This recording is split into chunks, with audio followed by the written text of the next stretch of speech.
Everyone, thanks for stopping by the Standards Weekly Check-In. I'm Colin. Behind the camera we got Dylan. What's up? Today we're going to be going over some staff picks, some recently priced records, some new arrivals, and getting into some YouTube comments. As always, if you see anything you like, you can hit the DMs on Instagram, give the shop a ring, or just cruise by. We're open 11 to 8, 7 days a week. And before we get into our staff picks though, let's give the people a little peek down here. We got a really nice collection of for lack of better words, like 80s dance 12-inch singles, some like disco, high energy, electro, all kinds of this and that. If you're anyone trying to have a house party of sorts or just playing some good, this is actually a really great song. The originals on there slap. Anyways, yeah, whole bunch of 12-inch singles, a lot of really good tunes, pretty cheap, $3 a pop, 4 for 10. So yeah, if you want some good vibe music, there we go. And on to some bad vibe music, some staff picks. So I was gonna put a Waitresses record here because I got really into the Waitresses over the weekend. I played their second album. I think I put it up as the jam of the day, but I feel like someone bought it, which is great because that's what its purpose is. But I got Hubris. This is a tale of hubris because I was like, I'm gonna start. I never really gave the Waitresses a shot. I'm gonna listen to them, and I was like really enjoying it, right? Because it's like, I don't know, quirky new wave music. I was like, why doesn't this band get more love? These are actually good records throughout. And then I was like, what about, I got this whole run of Triumph records, right? Like, I never really gave Triumph a shot. Let's listen to Triumph. These are terrible. Don't It was like, I listened to every one of these goddamn albums because I realized I never really, as many times as I've seen them, I never really listened to them. This record is good. This is like their first one, and it's just like good 70s hard rock, I think. Yeah, it sounds exactly like they look. The song Street Fighter is a mosher, total killer. That's the frustrating part. Every one of these records has like at least one really good song on it, and then like a lot of chud, and just no identity. You know, like listening to like 6 hours worth of music with like not one original idea. Anyways, Triumph, they exist. I don't know if it's a staff pick, but my staff pick got bought, so we're talking about Triumph right now. Some more bad mood music. We got Forbidden Evil first LP. Just good thrash. It is very good though. I will admit that I have not spent as much time with this record as I should have, and getting to play it in store was delightful. Yeah, listen to this one quite a bit. This record I have spent a lot of time with growing up, however. But you were playing it a lot recently. Yeah, no, it's just just more bad mood music. Because like if you're not what's it called? Trained to just listen to music like this, you're just kind of like, oh shit, they're mean. Yeah, you're just really pissed off. What do you mean no one understands you? Yeah, no, this is a certified classic. I love seeing stuff like this come back in print. I think it was originally a 7-inch. A CD existed with like the demos as a bonus track, and now like decades later we get the full thing on vinyl. And yeah, this is about as good as New York hardcore gets, I would say. Like for late 80s, this is an amazing album. I mean, it's crazy to say top 10 because then you start looking at how many there are, and you're like, oh wait. You can still have a record that's like your favorite record or like one of the best this is one of the best New York hardcore records ever, and it's in there like scratches the lower end of the top 25. There's just that much great music coming out of there. But yeah, this is a certifiable essential classic for if you're a New York hardcore fan. And we got a bunch of other records from Revelation. We'll just go kind of rapid fire quick. The distributor, not necessarily the label, though we have some label stuff too.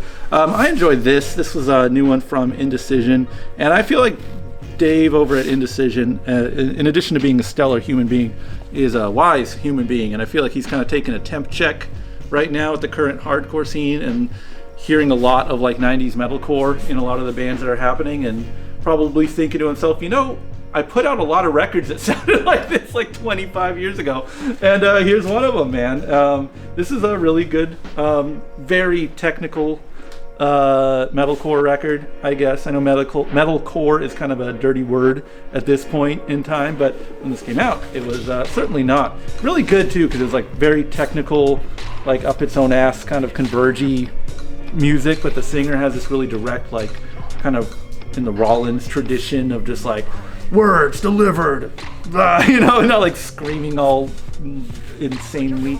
And it's a nice balance. So yeah, I would say if you like 90s metalcore, this is a great reissue from the old Indecision folks. And speaking of stellar human beings, we got the old Dark Operative release of This Will Destroy You 1 and 2. I guess, yeah, this is mood. This is like a different kind of bad mood. This is just a good sets a certain tone when you put it on. You know, can't throw on a This Will Destroy You record and not have a certain tone set. And we have 2 compilations of Rarities, Volume 1 and 2, available for you. This was out of print for a while, or unavailable for a while. I shouldn't say out of print. They were just waiting for more copies, and they got more copies, and this time it's on Red Wax, and it's GB. It's a classic, and something old, and something new from Rev, a new record from False Silent. Speaking of 90s chaotic metalcore, still in effect, still doing it, from Reno. And another old-ass band, No Escape, who you might know from their split with Turning Point. New record. I haven't heard it. I'm going to probably on the drive home, frankly. But yeah, No Escape were very cool. New York band back in the day, and they have a new record. So let's get into some new arrivals. Where are you getting a trim? Where? Yeah, North Park. Can I go to North Park to get a haircut? Well, I don't know, bro. It feels weird, like being a guy with long hair. I'm not. Yeah. It is a struggle. I don't have the answers either. It's a mystery I've never been able to solve. As a kid, when I had long hair, my mom would take me to her hairstylist, but then like I would have like the craziest, goofiest They hair. do like these layers. Yeah, I would have layers and like straight as shit. And I'm like, I don't like this. Man, one time I was like, I had like long hair, and it was at that time of my life when I was just like totally immersed in like Ramones, Stooges, you know. Yeah. Velvet Underground, and I really wanted the haircut that Johnny Ramone had. And also, I think it's one of the guys from Shadows of Night had it. The bowl cut? Yeah, but like that kind of swooping thing. Yeah. And I took it to these fucking like hairdressers, and it was like straight up Dumb and Dumber with a mullet. It was like a Dumb and Dumber mullet, swear to God. That sounds cool. No, it sucked. I was just like, all right, all of it off. All of it off. Shave it. I think I was just like, make everything the same length. I just had like kind of shaggy hair for a while. I don't know how to do that, how like communicate haircut Yeah, same. to people. I don't know. I have to show a reference, but the only references I can think of are like... Here's Dave Mustaine. Yeah. Here's Dave Mustaine, like circa Peace Cells. Okay, here's Dave Mustaine, circa Countdown. No, mine would be like, here's Death Angel first record. Just do this. I don't know. Fuck, clean it up. I don't know. Yeah, I don't know. And I feel like when you go in and like you're all long hair and you go into a barber shop, it's just like, oh God. Yeah, they just want to shave it. Yeah. So you're like, fucking, can I just give this guy the haircut that we give guys? We do one, we do it well. Let me just do that to you. Jesus hey Christ. guy, I'm gonna give you a side part. Yeah. And I'm also gonna shave your head. All right. Here, put this cigarette pack under your sleeve, roll it up. You are a stray cat now. I'm straight cat. Yeah. You are a dad in a 50s sitcom. Go forth, thank you. Where's my tip? Yeah, see, I can't do that. I know. That's why I just went. I can't. I've had the same goddamn haircut now for like a decade. Just because I can't think of anything else. It's been a decade. Just about. I had this action figure when I was a kid from the Droids cartoon. Yeah. Hal Thobin, I think was his name. Yeah. And he had half of his side of his head shaved. I always liked that haircut. And I was like, going into business for myself. I was getting out of like trying to be a teacher, which is a whole like rigid thing. And I was like, I don't want to have like a punk look and try to get into like the straight world. I don't want that to be an issue. And then like I wasn't getting into the straight world anymore. So I was like, well, fucking, if I'm not doing this, I might as well just look punk, I was like, I had a bunch of tattoos that I wanted, Yeah. I was hedging my bets. I didn't know. You think you have a chance at like, playing it straight. You don't want to have a fucking broken bones tattoo on your forearm and that be the reason you don't get a job, Yeah. But I was like, once I was like, okay, well, I'm just doing this now. Might as well get that broken bones tattoo and have the haircut from this action figure I liked. It's just so manageable, frankly. The hair? Yeah. Yeah. So easy. I can't, I don't know, I'm stuck in here. I don't know what to do. Grow the other side out. Shave the other side of your head. Oh, just to go in reverse? Yeah. And then while I'm 50, just be the same Bald. plate I am at now, but on the other side. Yeah. That's hilarious, obviously, but it would take too long. I was listening to Fad Gadget. We got their record. Okay, yeah. And then it's like very Peter Murphy-ish. I'm like, it's a British voice. That's not it. It's like Fred Schneider. Yeah. I really just want to have like an upset Peter Murphy. What is this bullshit? I come home and there's toys all over the floor. What is that? He's coming home from work and his kids just made a mess and he's upset. All the people outside are like, Yeah. Is Peter Murphy having a temper tantrum in there? or is that the guy from the B-52s? I don't even know anymore. It's a little shorter. Jukebox money! On dead, on dead. It's like a little tweaks Yeah. that make it different. All right, YouTube comments. We have two good ones this week, both from old Donald Dahmer on YouTube. One question he asked, and I'm not sure if he's saying we have to pick between these three, but he's talking about cartoon themes or television show themes, and it does make me miss the age of like rock as like a theme music for cartoons, you know? Mm-hmm. I don't know what the current climate is for cartoon like theme song music, but I feel it's not like ripping guitar solos anymore. I don't know why that was a requisite. I mean, he names the trilogy, really, which is Spider-Man, Mighty Morphin Power Rangers, and X-Men.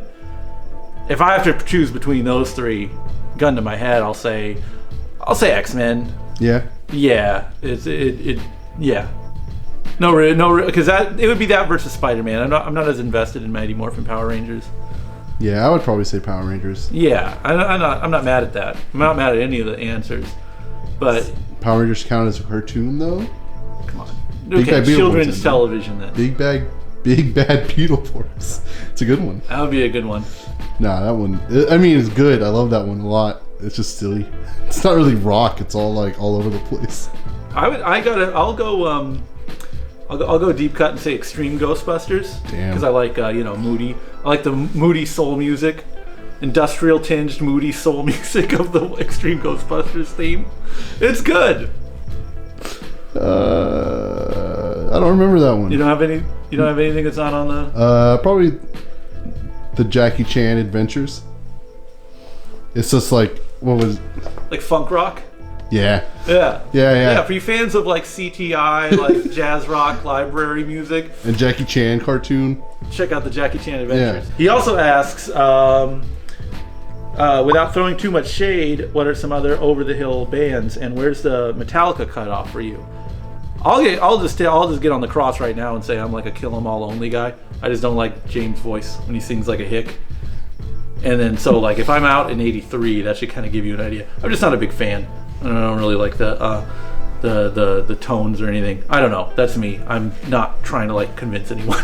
But for me, like Kill 'Em All is about the only record of theirs I find enjoyable. Though I do like all like just the how up its own ass and Justice for All is, you know, just a very like I don't know, like anxious record, like just uptight, I guess. Mm-hmm. I kind of can appreciate that, but it's not something I really enjoy listening to. Where's your cutoff, Mitch, for Metallica? Because you're a fan. Still a fan, not really, but still like him. I don't know. If I'm gonna talk about full record, I could probably only listen to Kill 'Em All.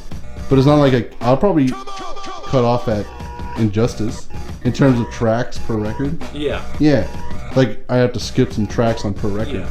That's pretty standard issue. Yeah, I don't know. Over the hill bands. I mean, I think when you're in, usually like when you're of an era, when you're in an era and you like define an era, it's kind of hard to go outside of it. Just if I'm, taking a lay of the land, Mm-hmm. I love Dylan's 60s stuff a lot. Bob Dylan, not the camera guy Dylan, but Bob Dylan's 60s stuff is great. I don't ever need to hear a new Bob Dylan record. Sometimes you'll have someone like a Neil Young, who I think had interesting records past like the era where people consider him to be good, but even still, like I guess I'm weird in that I prefer like a Reactor or Landing on Water. I like his 80s stuff a lot, but yeah, I'm not checking out his new records or anything.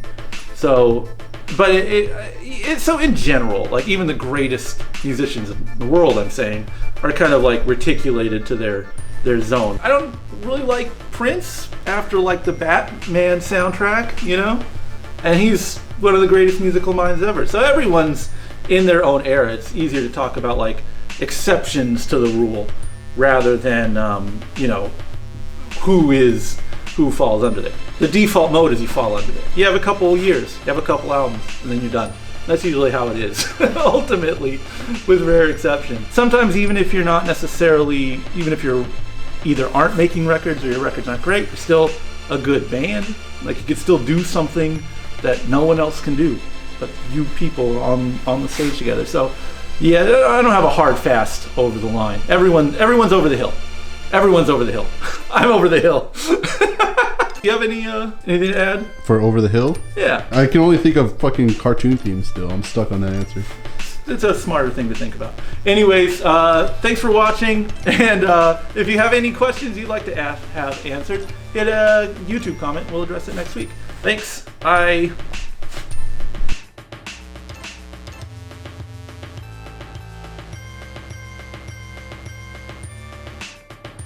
Toys all over the floor.